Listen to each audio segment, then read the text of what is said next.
The reuse of already run interacting sliding parts of piston rings, pistons and cylinder running surface should be done using common sense and expertise.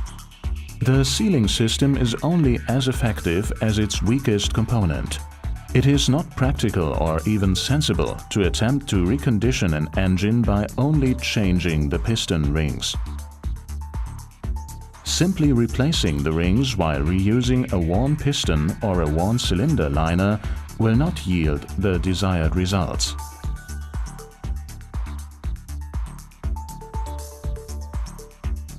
Clean used pistons thoroughly from adhering dirt.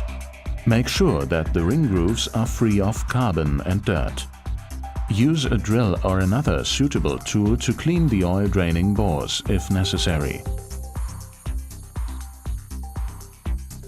An important check is the visual inspection of the ring grooves for wear, small scratches, dirt or unevenness causing a very fast abrasive wear of the new piston rings.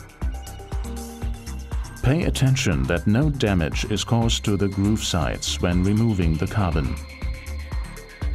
The lower groove side is a sealing face.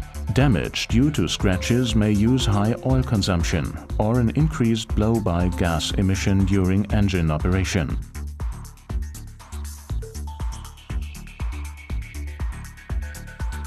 Whenever new piston rings are to be fitted on used pistons, the ring height clearance will decide on whether the piston can be reused.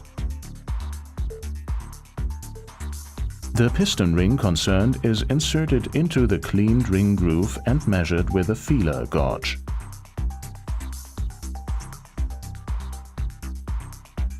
The table shows up to which ring height clearance a piston can be reused. Fitting of the piston rings. It is essential that piston ring pliers are used for fitting and removing piston rings. Attention!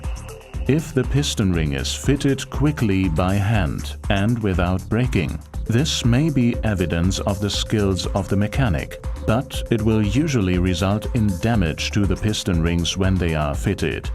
Except of steel rail oil control rings, never fit the rings manually.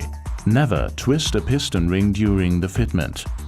If the ring is deformed and no longer lies flat in the groove, it can no longer rotate in it, wears on one side or will no longer seal properly. Piston rings with molybdenum coating getting small invisible fractures in the coating, a kind of pre-damage. Due to strong overexpansion, the molybdenum breaks out. Pay attention to the markings. Top means that this side must face the top, towards the combustion chamber. Check whether the rings can rotate freely in the ring grooves. Check whether the ring disappears completely in the ring groove along its entire circumference. For example, the sliding surface of the ring should not protrude over the piston skirt.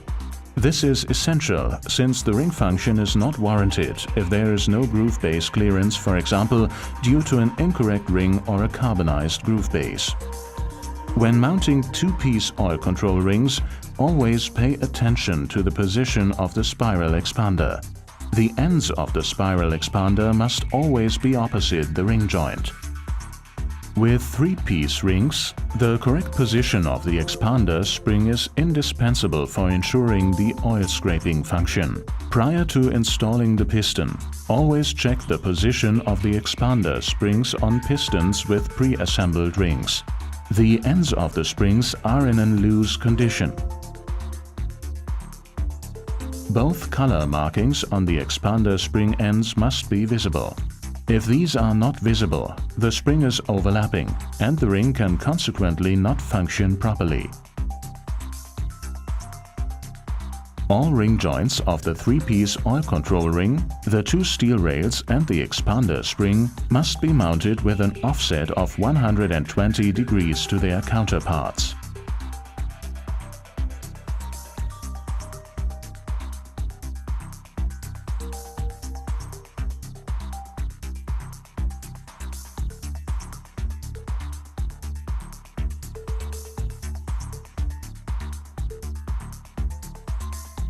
Rotate the piston ring joints of the pre-assembled piston in such a way that the ring joints are approximately 120 degrees offset to each other. This helps the pistons and the rings during the first engine start. Offsetting the joint ends prevents too much blow-by gas from being produced during the first start of the engine, and therefore the engine starts poorly. All necessary tools for fitting piston and piston rings in passenger cars or commercial vehicles we are offering in a service tool set. Article number 500099913. For further information, please mind our brochure, Piston Rings for Combustion Engines, available on our website, msmotorservice.com.